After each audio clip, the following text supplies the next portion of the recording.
My name is Thomas Keller, and this is a synopsis of the energy audit of my one-bedroom apartment for BBE 2201. Across the United States, the average one-bedroom apartment uses about 750 kilowatt hours of energy each month, but in the first month at our apartment, my roommate and I have used only 25% of that at 191 kilowatt hours.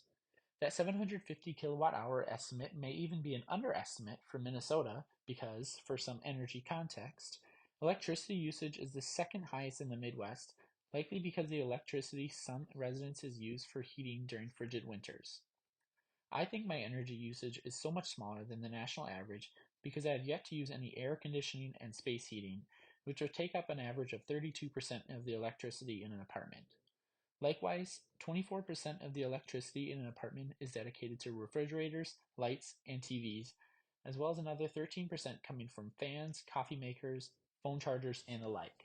If you're interested in the average amounts of electricity associated with these items and percentages, they are displayed here. To perform the actual audit, I chose the 8 items I use the most, which consisted of my bedroom light, desk lamp, fan, monitor, coffee maker, and kitchen light for constant power items, and my phone charger and fridge for variable power items. Feel free to pause the video to see the actual readings.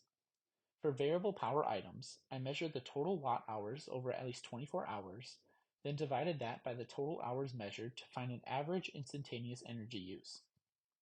For constant power items, I determined the energy use in watts when on and off, then tracked the time they were on each day over 1 week, as shown here. Unfortunately, my roommate was not home to log energy with me, but I did so using sticky notes on my monitor so that I would never forget. Looking at the time log, it is important to note that my fan runs on a schedule from 9 p.m. to 8 a.m. every day, and my monitor and desk lamp are only on when I'm studying. These are the results of my audit, and I have 3 important things to mention. First, the watt hours per day for the light was multiplied by 4 because each light fixture has 4 bulbs, so the energy one bulb uses is not reflective of their common use. Second, surprisingly, none of the items that I audited had any phantom power, which is great news, especially for my wallet. Lastly, looking at my big energy users, my fridge accounts for 2/3 of my monthly total at 41 kilowatt hours, and the light in my bedroom is much more energy and cost friendly than the one in my kitchen because it uses 2.5 watts instead of 6. To calculate the energy usage of the 6 constant power items, I added the product of watts on and hours on, also known as the watt hours, to the watt hours off.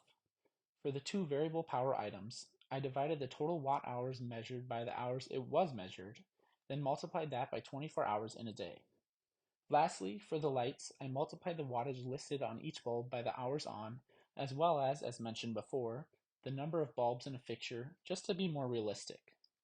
All calculations were divided by 1000 to be in terms of kilowatt hours per day, and they could also be multiplied by 30 to show the kilowatt hours per month. The 64.91 kilowatt hours per month of energy measured from the 8 items in this audit only accounts for about 34% of my total energy usage of 191 kilowatt hours per month.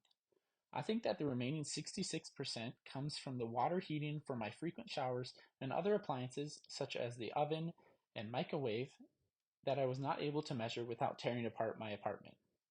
The 41.33 kilowatt hours of energy dedicated to my fridge, making up 21.6% of my monthly energy use, is much higher than the national average of only 7% for a fridge. On the other hand, the 5.79 kilowatt hours of energy my lights use each month, which is only 3.03% of my monthly energy use, is much lower than the national average of 10%.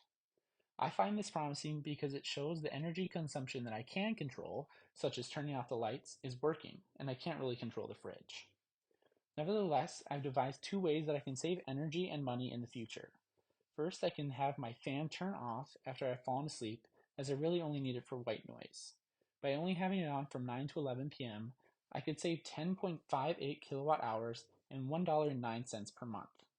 Likewise, if I replaced the lights in my kitchen with the 2.5 watt bulbs found in my bedroom, I could save 2.36 kilowatt hours and 24 cents per month. While neither of these may seem like much, it will undoubtedly add up over the years, and I cannot justify spending $800 on a new energy-efficient fridge just to save 13.33 kilowatt hours and $1.37 per month, meaning the fridge would not even pay for itself within the few years that I am in college.